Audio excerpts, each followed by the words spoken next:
Hello friends, today's hot topic is India's auto component industry.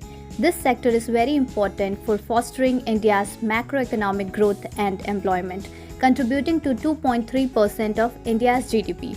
According to IBEF, it is set to become the third largest globally by 2025. The major consumer of auto component in India is two-wheeler industry with 75% of total production volume, followed by passenger vehicle and three-wheelers. It has shown a tremendous increase of 11% in total revenue compared to financial year 2023.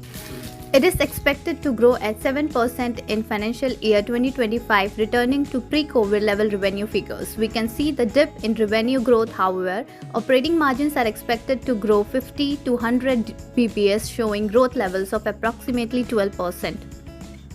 With the introduction of government initiatives and policies such as PLI and FAME schemes contributing to subsidy of approximately 25,938 crores, it is expected to give boost to the manufacturing of electric vehicles.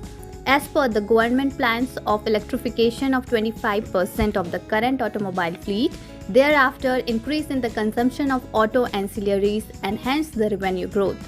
To support this initiative, government has proposed the tax exemption schemes giving boost to green energy.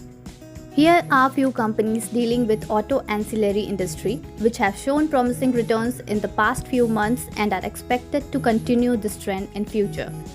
First one is Bosch, which deals with braking systems, spark plugs and batteries. Second is Motherson Sumi, mirrors and camera based detection system. Third is Exide, deals with battery and one of the major players in the industry.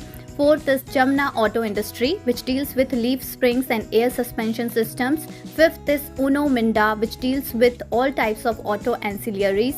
Sixth is Sona BLW, major player in EV component industry, which deals with starter motors including conventional, micro hybrid and electric vehicles. Thank you for watching. Be sure to like, share and subscribe the channel. Hello friends, today's